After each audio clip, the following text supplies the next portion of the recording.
Magandang araw mga manonood. Tampok sa video na ito ang isang kainan sa Tanay sa lalawigan ng Rizal na magandang puntahan.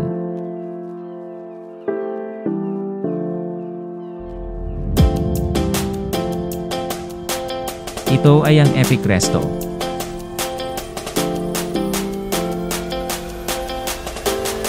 Nakatayo ito sa mataas na bahagi na may magandang tanawin.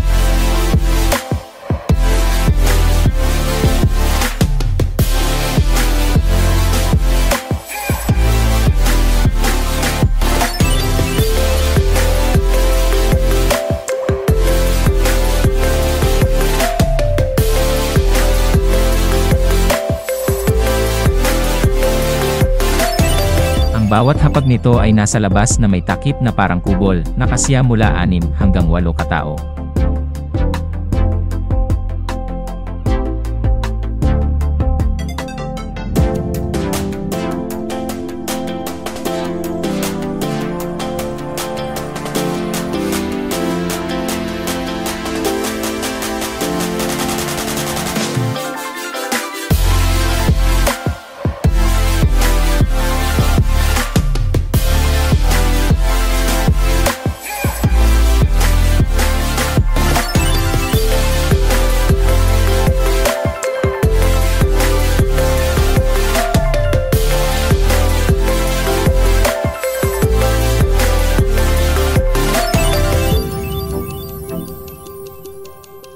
Sa loob ng bawat kubol, tanaw nito ang lawa ng bai.